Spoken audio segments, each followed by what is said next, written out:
I am taking on a huge challenge in Jurassic World Evolution 2. I am building 4 dinosaur habitats. And that's not that hard. I've built many habitats in the past 3 years. But the challenge lies in the time I have to complete the enclosures. 1 minute, 10 minutes, 1 hour, and 10 hours. For that last one, I built a pagoda piece by piece using these decorations. What could possibly go wrong? Oh, I think I f***ed up. Before I get to my best build ever, let's tackle the fastest build ever. And my time starts now. Okay, step 1, fencing. I have too many options. I'm gonna go with basic concrete. Okay, curve it. And making a big habitat coming around to the front. And then I'm gonna switch to wire fencing so we can create like viewing from the path. Now, next step would be water. I hate what happened just there, but we're gonna go with it. Now we're gonna add some sand. Let's make a bigger brush. There you go. Sand. Lovely, lovely. Keeps out the Darth Vaders of the world. A little bit of rock. Okay, next up, trees. Trees. There you go. I have 22 seconds. Ah! Okay, rocks. Let's do these rocks. Randomized. Placing 16 seconds. More rocks. So many rocks. Okay, 13 seconds. Path. I always include like guest sections in my habitat speed builds, right? So here as well. 5 seconds. Amenity. There you go. Some shopping. And that's the time. Okay. Oh, okay. I mean, let's move on. All right, fresh canvas, 10 minutes on the clock, let's go. And this time around, I'm actually starting with a different tool. I'm starting with the terrain editor. So I'm like digging down the habitats, and this is gonna be like a section where like guests sort of feel like they're walking into the habitat, maybe. There. So now what we're gonna do is we're gonna line it with fencing, and I'm actually gonna use the real invisible fencing here. Oh god, I have 8.5 minutes. Oh boy. Okay, I definitely overestimated how long 10 minutes are, and I have regrets. I have deep regrets. Do I have a habitat? Not quite. That's the problem with actual invisible fencing. Okay, is this complete? No! What have I done? Oh no, I've doomed myself. I have doomed myself. Okay, there you go. Lovely. I want to have water around this, like, guest island. Okay, 7 minutes.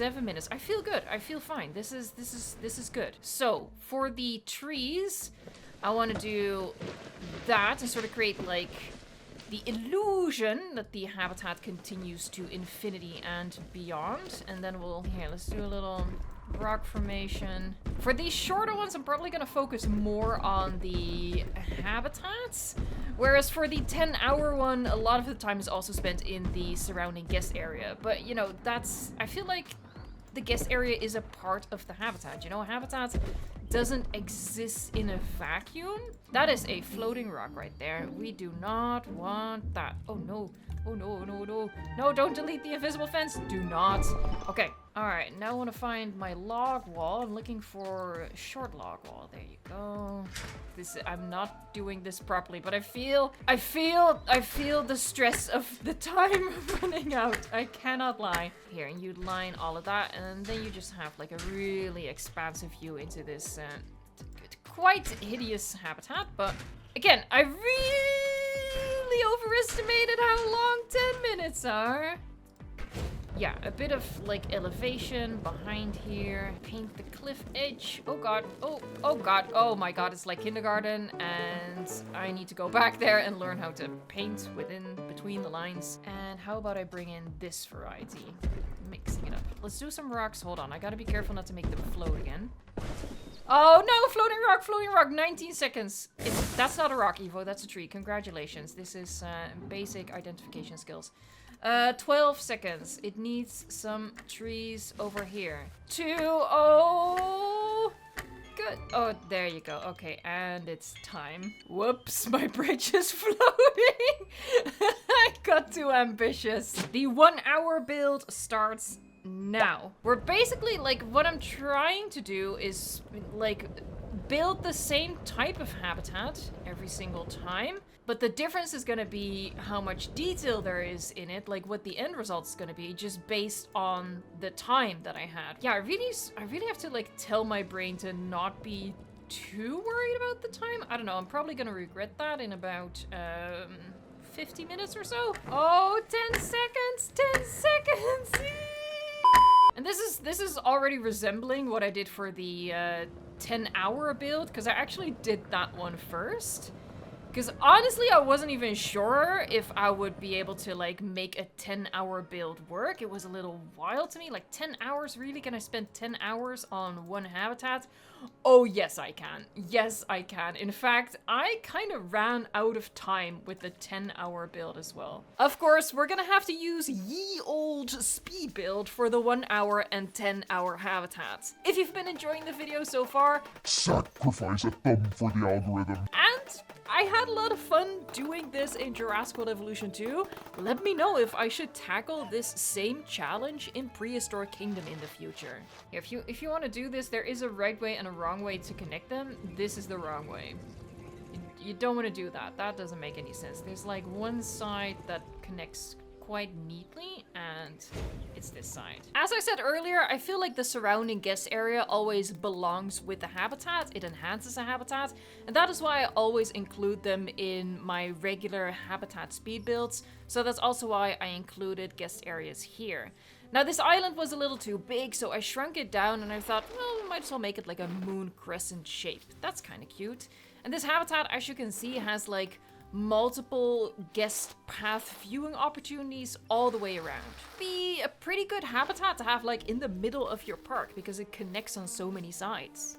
I quite like that. Okay, I think that's a good base. Let's work on the waterfall because that's really gonna be the focal point here. The waterfall and the guest island, like in the middle of the habitat, reachable by bridges, are elements that are really key for the 10-hour build that I did, and that's why I wanted to replicate that as best as I could in the 1-hour build. Because 10 hours on a single habitat, I wouldn't necessarily say is realistic if you apply that to an entire park build. So yeah, I wanted to see how close I could get to it in just an hour and then compare the two at the very end. Now, I do think the 10-hour habitat is more than 10 times as good, but at the same time, it came at the cost of basically breaking the game.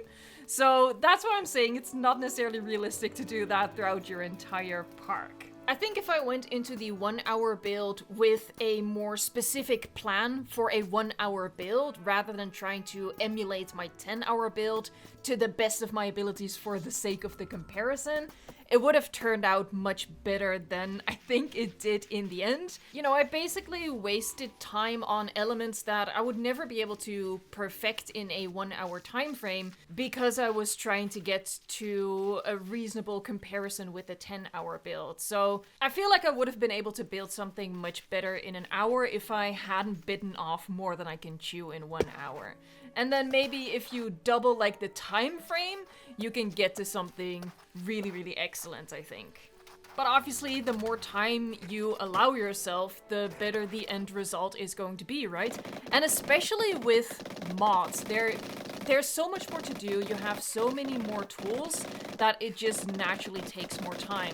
And I actually wanted to do a video like this way before I started modding, but I really don't think you can spend 10 hours on an unmodded habitat. You know, at a certain point, you're not so much adding more detail, you're just adding more clutter. And the same applies to modded builds, but even at 10 hours, I felt like I hadn't reached that point. I really had to rush the 10 hours as well. No, come back here. Come back, come back, come back, come back. Hey. He yearns for the void. Oh, 10 seconds, 10 seconds.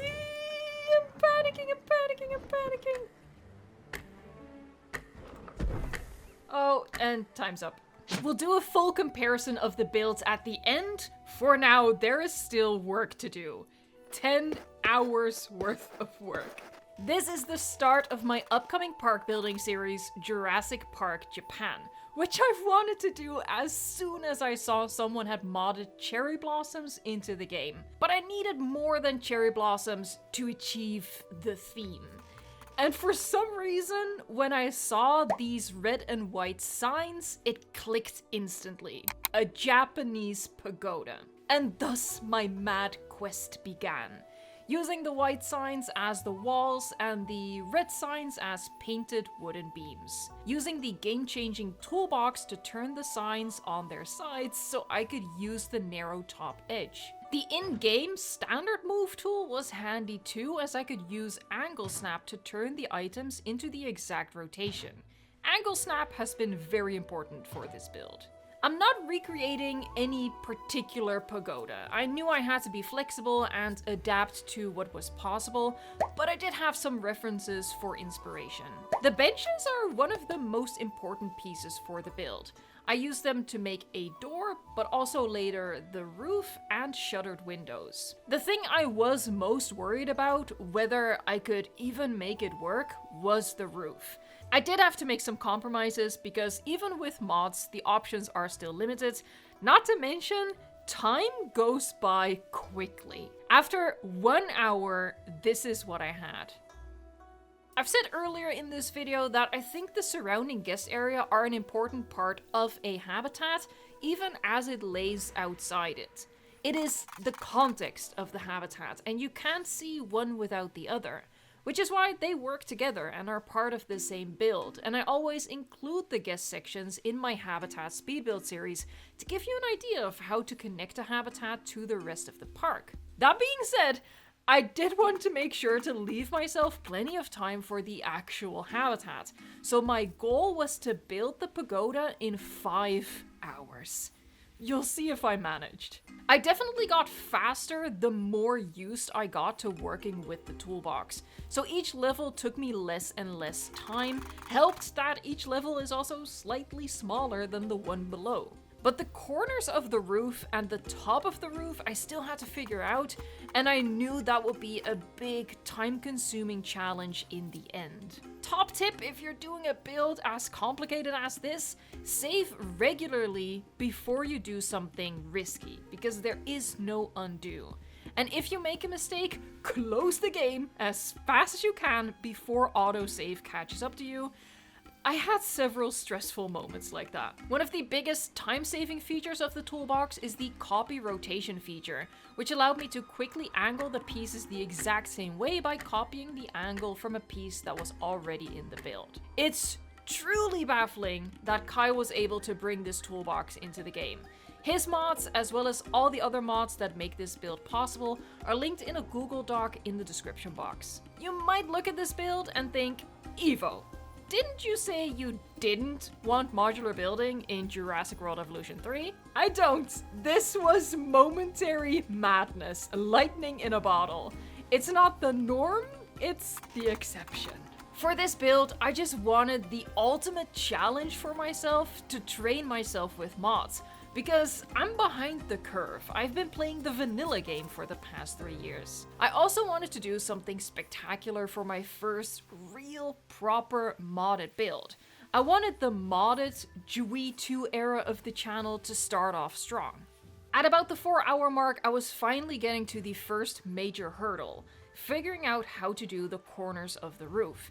And I quickly figured out that to do them the way I had envisioned would take me way too long and then might prove to be impossible in the end anyway. So as I was playing around with alternatives, I ended up making a rounded corner really quickly, which I didn't even record because I didn't think I would want to keep it. But in the end, I did.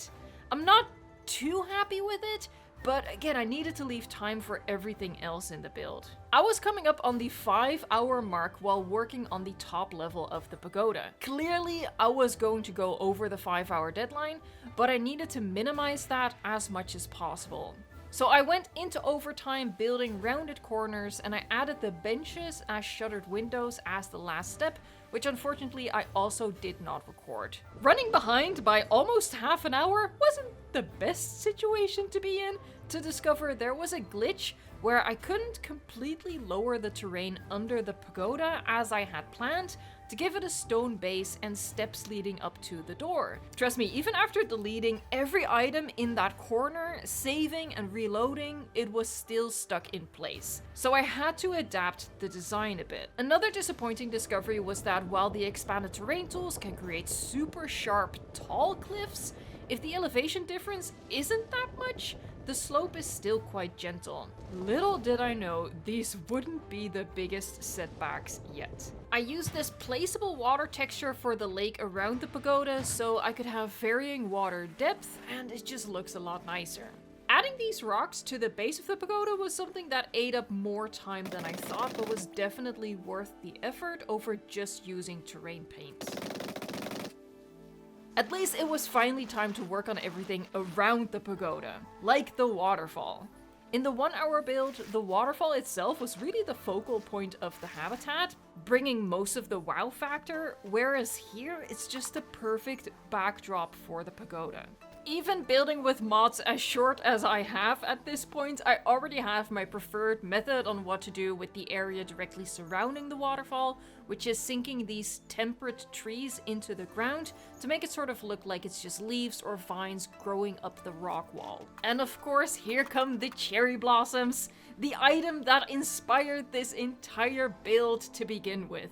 From there on, it was finally time to just work on the habitat, which thankfully did go a lot quicker than I initially thought it would, but by the end of the 10 hours, I still didn't feel like I was quite finished. And because I think the stretched out textures on these extreme cliffs need a bit of help, I added a lot of rocks as well. I added log viewing galleries to the 1 hour build in more of a typical way. For this one, I clipped the end of the log into the ground, and on the other side of a small mountain, I clipped a tunnel decoration into it as well.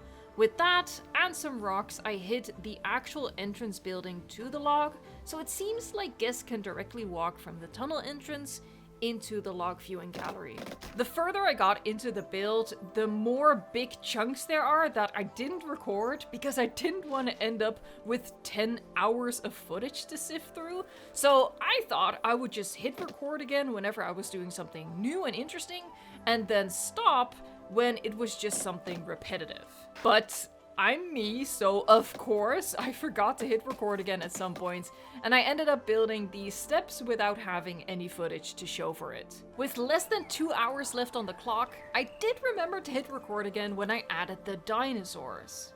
This is where it all went wrong. Throughout most of the build, I was so focused I wasn't talking at all. The entire microphone audio track was silent until...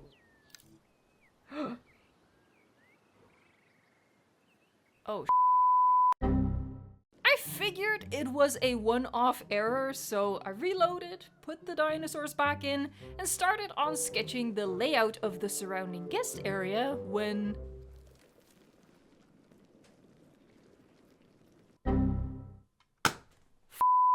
Another reload, and...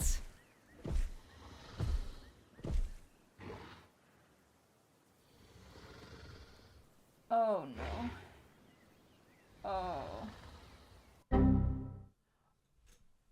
Oh, I think I f***ed up. Adding dinosaurs crashed the game. It's fine without, but with dinosaurs, it crashes anywhere between a few seconds to a minute later. I was pretty disheartened, as you might imagine, and didn't record anything the last hour of the build as I finished up. But the end result did cheer me up a bit.